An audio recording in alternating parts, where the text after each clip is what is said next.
Hello, and welcome to another episode of The Shakedown. My name is Ryan Forbes, aka Rainforest, and let's see, I spent 6 years in prison and got a degree in sociology, specializing in social welfare, studied criminology, had 3 different lawyers, and so I know a little bit about the criminal justice system. All Malone did was spend 30 years or 7,000, depending on what kind of math you did. 30 or 7,000 years in prison. It's kind of funny.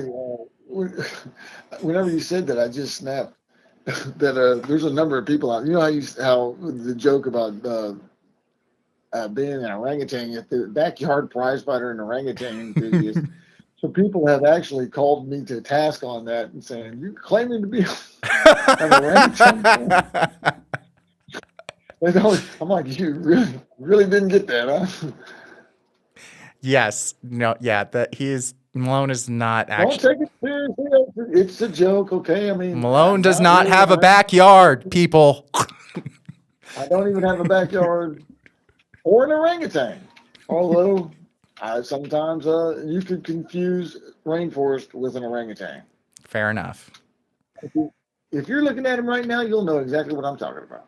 Well, they are looking, and I did not light myself super well for this one, so I may appear very orangutan-like for this episode. Or orangutangy. Yes, orangutangy. I like it. So, what we talk about on the Shakedown, the reason why you listen to this podcast, or maybe one of the reasons, or maybe you just want to listen to us snap at each other, is that we talk about the criminal justice system, what needs to change, what can change, and we talk about it based on our personal experiences with the criminal justice system. And I just had a very personal experience with the criminal justice system, going back to Texas and trying to get one of my conditions of probation changed. And in our last episode, we talked about about getting the lawyer, going out there, why I had this condition in the first place. And then we also related to the fact that in Texas, there's this mentality about why, like, it's punish. Like, you need to punish, punishment. And there's also incentives to punish, because the more creative a judge gets for punishment, and the more insane it is and intense it is, then it makes the judge look good, especially in Texas, because a lot of Texans will support crazy, harsh punishments.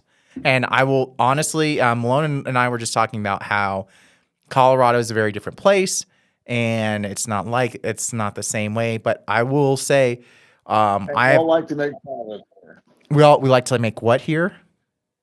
Make fun of us. Oh, we do. We love to make fun of Texas. Interested in this podcast only for the sake of just knowing how crazy we are here in Texas. Yes. Yeah, if you want to hear what's so crazy about Texas, this is the podcast to listen to. So we just got done talking about all of those things, but I was going to say there is a group that I've actually had to deal with here in Colorado that is very pro lock them up. Let's put them away. And I have talked about them on the podcast before that I've had to deal with. And those guys, they need a hobby or something. Like, I don't know what to say much more about that, but they are welcome to listen to this podcast and I guess gripe about it, but hopefully hear that there are other things. Probably sexually frustrated. They need a girlfriend or something. That's what I think, but honestly, the leader of the group is the one I think like the most. Erectile dysfunction is what's doing that. That might be what's going on now. Now we're talking.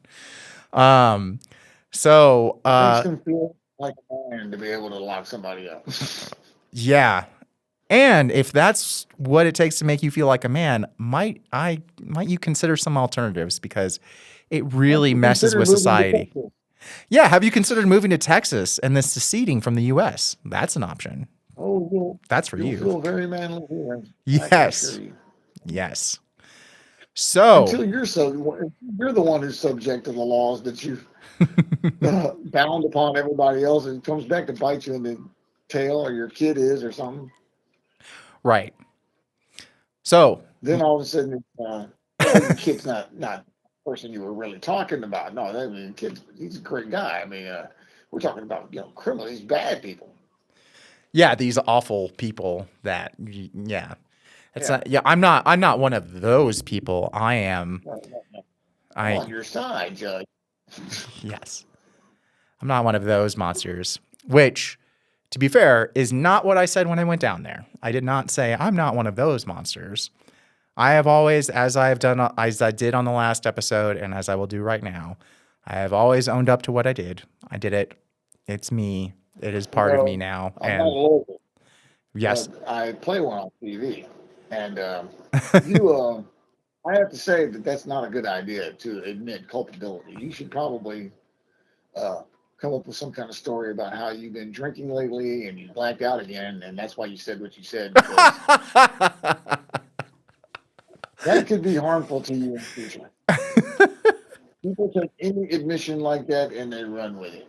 It's not it's not you showing, you know, remorse and wanting to change and trying to be honest. Instead, it's just more ammunition.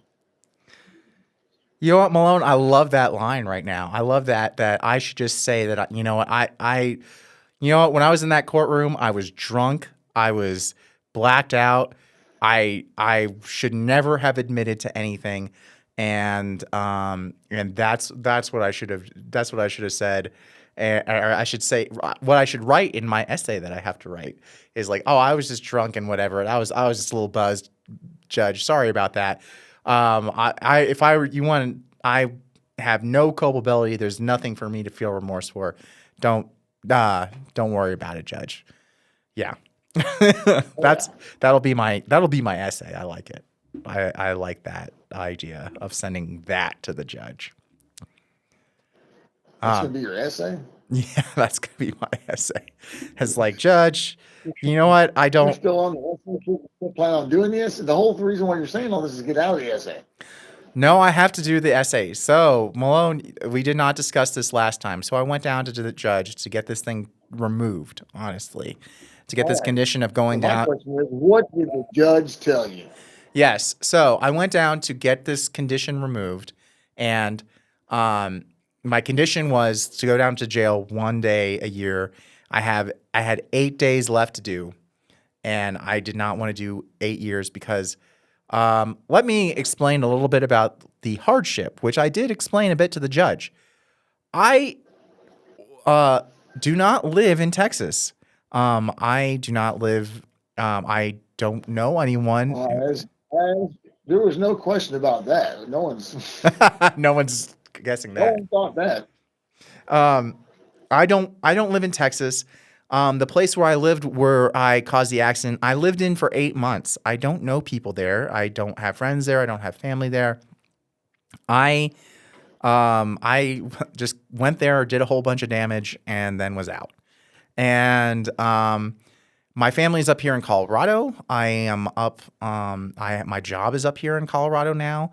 My life is up here in Colorado at this point, and so I have to go down Wow. there. I have to fly down there, and then I have to go up and then I have to get a ride to jail because I don't have a driver's license still, according, once again, to the conditions of my parole and probation. I'm not sure which because Texas refuses to answer Colorado on what it would take for me to get my driver's license back.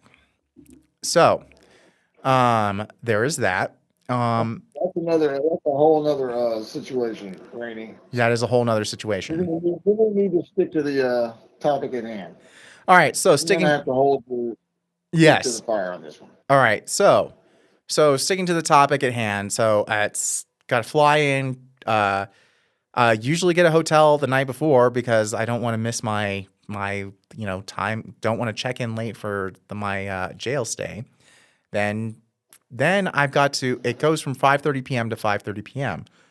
And the reason I come in a day early is because yeah, flights, canceled flights, missed flights, they happen. And I do not want to have to reschedule this thing. So if you miss a flight, what would happen? If I miss a flight, then that's failing a condition of my probation, which means that can send me right back to prison. Go back to prison? Actually, it can be not just right. So that fails a condition of my probation, which violates my parole, which means that I can go right back to prison for my probation for parole, and I can get added time. My probation can instantly turn to prison time. So then I'd have stacked prison sentences. So I definitely do not want to miss that date. You could be sent to prison with another charge, you're saying, because No. not.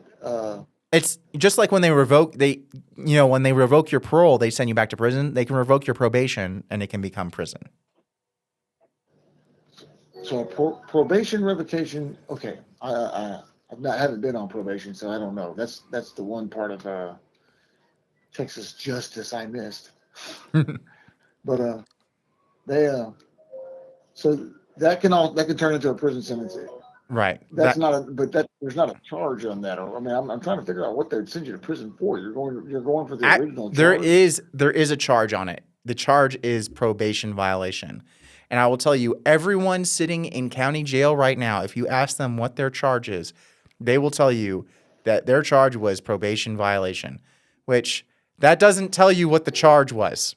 That tells you nothing. If I tell you that I just went to jail for a probation violation, well, what were you on probation for? Well, what did you do that violated the probation?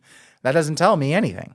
But everyone in county jail, if you ask them, why are you locked up? Which don't ask them because they're not going to tell you. That's why they keep telling you probation violation. But they will all tell you probation violation, whether it's true or not. But that's what they're going to say. Okay, that's interesting. So they put you, they can put a condition on you, and then if you can't, and that can put you in a position that if you don't meet it, well, then you'll be charged with something else. Correct. You'll get a new charge. You would be a 2-time loser. This would be your second charge. This wouldn't be like violating your parole, or would you be violating your parole as well? I'm trying to figure out how that works. It would. I think it would violate my parole too, because they can be in prison for 2 things at once. Exactly. They can double. They can double sentence you. They could double sentence me, and that's why I'm saying it would be stacked, because my probation, as we discussed last episode, my probation was stacked on top of my prison sentence. So whatever sentence came from my probation, so if I violate and I get a prison sentence from my probation, it would probably be stacked on me finishing my prison sentence. Yeah. Which is insane. It's just like getting worse and worse. This reminds me of something I was reading about what was going on in Britain not too long ago. They got kind of crazy with their criminal justice system, and they started making these things called indeterminate sentences. They came up with this concept. They said it was okay. They agreed upon it. And what an indeterminate sentence means is that you're actually put in prison, and then there's no end. I mean, they don't ever have to let you go. And if you come up with, are good enough or whatever, or meet whatever requirements or jump through whatever hoops that they do finally let you go, they can at any time take you back and keep you as long as they want. Right. And they had such a high suicide rate of people that were doing this that they had to rethink the whole thing, and they eventually canned that idea. They do a version of that here. You understand that, right, Malone? That's what I'm saying. What I'm hearing is like a very long form roundabout version of that. And that's what the judge was trying to do. He was trying to keep me on paper for a very long period of time, as opposed to just giving me an outright sentence. Either way, it doesn't matter. So let's say I just had the prison sentence. I get out on the prison sentence. I finish my parole. Finish the parole, finish it, I'm off paper. Am I done with my sentence? No. I'm still a felon. I still can't travel to certain places. I still can't own a gun. I still can't shoot a gun. I still can't do many things. There are certain places where I couldn't vote. These rights are taken away as soon as you're locked up. And and especially while you're locked up, as we have said many times, you become a slave. But You can vote in Colorado. in Colorado, everywhere, every state is like that. It's forced labor. They might pay No, you. you can vote. You can actually vote in Colorado now. You I vote. personally? I voted. Yeah, I've been voting. I've been Oh voting. wow. Yeah, yeah. And we're gonna do some thank yous right now, some gratitudes. So thank you, Colorado, for letting me vote. And so which I think has been 2 elections now since I've been out. And also, thank you for thank you for letting me go to city council meetings and being a part of those and speaking up at city council meetings and allowing to be present and heard at those, which has been great and amazing. And I've talked about prisoner rights and pedestrian safety and public media, which gets me back to this public media, which I also get to be a part of. I would have loved to hear that pedestrian safety talk. That would have been awesome. I can imagine that was. Oh, it's recorded, Malone. It's that's part of what I do here. It's called sarcasm. No one's interested in hearing your pedestrian safety talk. Well, the transportation board was interested, or the people in charge of the transportation changes emailed me back. Yeah, I can only imagine that. A very, very specific niche group of people. Granted. Involved in pedestrian safety to be interested in that. But anyway. But I get to talk to them. I get to be a part of this. I actually seriously, nothing put a fire under me to be involved in our local politics like going to prison. Once I saw what was going on there, I was like, no, this cannot be what our society looks like. And hence this podcast, hence why we do this. So let's bring all this back in. Malone asked, what did the judge finally say? And what did the judge finally say? He said, you do not have to come back for 8 years. You can come back for and do all 8 days at once, but you have to now write a 5-page essay. And my lawyer I'm still waiting to hear from my lawyer about what the specific terms he used was, because he used some very specific terms. And I will tell you, I was in the same courtroom where I was sentenced with the same judge who sentenced me. And I didn't tell you this, Malone, I was in that room with the same lawyer who was defending me, sitting right behind me, watching the entire thing. So my mind was very much trying not to be in that courtroom at that moment. But that sounds kind of intimidating. Yeah, it's amazing that I know how those type of things go, and being the subject of a jury trial is traumatic. It's a punishment in and of itself. It's unless you've ever been there. I mean, you don't know what that's like. But you have a group of people that really don't know much about you, and they pick apart every single thing that you've ever said or done. And it's really obvious as they're picking apart everything that you've ever said and done that they don't care whether or not they're getting it right. They're trying to turn everything you have ever said or anything you've ever done into something bad. They're not interested in anything they're interested in one side of the story. And I want to hit that point. I want to talk about that, Malone, real quick. So they're interested in one part of the story, and we going through the whole thing again. Yeah. Well, I want to talk about that because the last time I was in that courtroom, I talked about my sentencing hearing, and I talked about that's exactly what the DA did. The DA was a new DA. She wanted to get some props, and she turned every sentence that came out of my mouth into the worst thing I could have said, and made it indefensible, made it awful. And then I got to watch my victim's family cry, which was that was devastating for everyone. That was not an outcome that anyone wanted. And then they had to come up on the stand, could not speak English, and they tried to speak, and that was awful. And I put a lot of that on the DA, and a lot of it, in that situation, a lot of it is on the DA.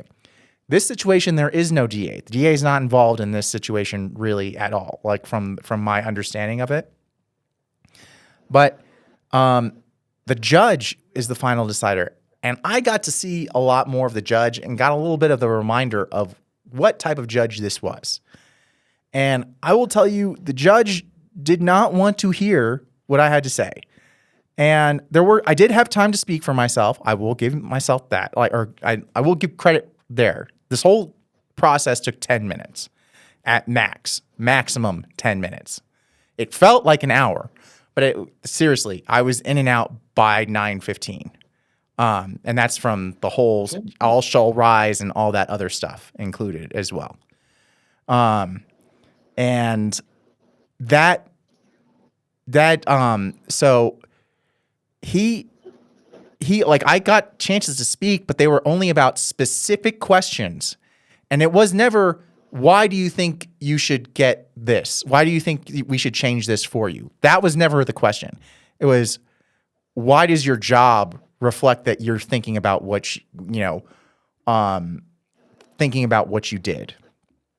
Why does you living in Colorado matter to the judge? Say that question one more time. What was that? The question, well, I'll put it this way. So my lawyer's sitting there talking. He's like, look, Ryan even chose a job that shows that he thinks about what he did, like about his crime. Ryan, tell him what your job is. All right. That's what it was. Okay. How'd that work out? It went awful. What does that mean? It went awful, Malone. Like I said, that whole situation was insanely stressful.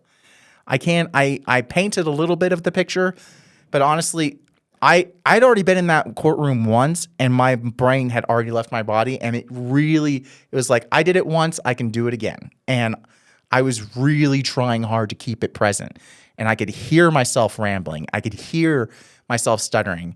The thing, like, I've been in this room right now, I have been practicing not doing all of those things, but in that courtroom, nope. That Ryan who is not making a point and goes around in circles, he was right back there. Oh, I know that, Ryan. Yeah. We both do, unfortunately. Okay. But anyway, so the judge, aside from the traumatic experience of being subject to a court, so I mean, is it? I have so many questions. So I'm having a hard time locking on to one to ask you. We're getting close too. We are getting okay. So I mean, just explain a little bit more to me then Ryan. I mean, we've this is the thing. Much covered all this. What was the agreement? Why did they change it then? If at all, if they. Here's the thing I want to say, Malone, and this is the point. This is a point that we have not made yet, and I said that the judge really wasn't listening, and I said that I got a chance to explain, but I was not present. And this is the reason why I say the judge wasn't listening. He goes, my lawyer says Ryan doesn't live in Colorado, and the judge goes, why does that matter to me? And that you don't live in Colorado, sorry, or that you do live in Colorado. That he doesn't. I don't live in Texas. I don't live in Plano. I don't live here, or I don't live anywhere near the place where I have to go to jail. Because he doesn't live here. He lives in Colorado. He made that clear. He's like, and the judge immediately came back with, why does that matter to me? That's his choice. That's his problem. And my lawyer was like, he has a job up there. And then he's like, that's his problem. And then this is the only time I jumped in. I said, or no, he asked me one more time. He's like, why should that matter to me? And then he asked me that. And then I said, sir, my family is all up here. Like, everyone is up here. I don't have anyone here. There's no reason for me to be here. They're like, not my problem. Once he said that, after that, there is nothing. That's what makes it a burden. That is the reason it was a burden, is because I don't live in Collin County. If I lived in the county, it wouldn't be such a burden. Just go there once a year, be done with it. Some people who Is there? Ben David No, would kill for a I need to charge like ask you a that. question. I need to ask. Okay, I got a question that goes along with this though. Is there? Are you dealing with? I mean, is there some kind of legal claim that you have to make? I mean, of burden or something? I mean, uh, No, and is there an expectation there is that no legal claim of burden. There's no such thing as a legal. That's the thing. I wish there. It'd be nice if there was a thing that was of burden, but it's totally up to the judge what was a burden, and he didn't care. And he said explicitly, "You killed someone. It sounds like this. All sounds like whining to me." This all sounds like what? Whining. Whining. Oh yeah, yeah. You get a lot of that. Yeah, because I killed someone, so I'm lucky I got this.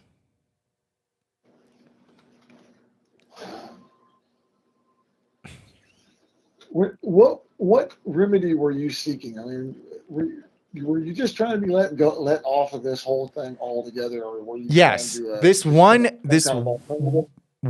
mean, did you Actually, at least we go to asked. jail in Colorado for a day? Did not ask for the Colorado for a day, and I said we really just said we want to change this condition. This is the only condition we want to remove. And here's the thing. That's not the only condition on my probation. I had to pay MAD, which, for those of you who haven't been paying attention to this podcast or are new to this podcast, MAD, Mothers Against Drunk Driving, is an awful organization. Their sole goal is to put people into prison. I do not approve of MAD. Yes, I know. Yeah, when MAD gets a hold of this, what are they going to do? They're going to rally against me, and they're going to want to put me in prison because that's what MAD does. Prove me wrong, MAD. Please prove me wrong. Do something helpful to society. Okay? Please. But I do not support MAD. I do not like them. I've watched them keep people in prison and do not provide ways for people to get support so they prevent drunk driving. I do not see MAD ever doing that. Okay? I've never seen it, and I don't think I ever will because that doesn't seem to be what MAD believes in. Okay. Anyway, that was one of the conditions. Give MAD thousands of dollars. Okay. One condition. All right. That's done. All right. Next one. What if you don't have thousands of dollars? What if you don't have thousands of dollars? Then you don't meet that condition. Do not pass go. And guess what? When I saw that judge and if I had not met that condition, I probably wouldn't have even been able to see the judge. So the fact that I could pay for MAD, and then pay for my victim impact panel, and pay for the flight down to Dallas, and pay for all of those things, and pay for the lawyer to do all of those things, allowed me a chance to maybe get this restriction removed. And I want to say one thing about all of this. All of that money could have gone to my victim's family. All of it. And you know what? If the judge had ordered all of the money I just talked about went to the victim's family, no complaints. You would have heard no complaints from me. There would be no podcast episode about that. None. Because that I cannot argue with, because I did them a whole bunch of harm. I did not do MAD any harm. I did not do Collin County Correctional Facility any harm. It is interesting that they can pick a cause that they want you to and force you to support it. I gotta say that, I mean, it just does not sound right at all to me. Right. And we have successfully pissed me off today, Malone. So I think we, unless you have any final points. Final points. You don't have to have any. I think this is one of those things. I don't think 25 minutes. I don't think an hour or 2 hours can really. Right. completely cover this.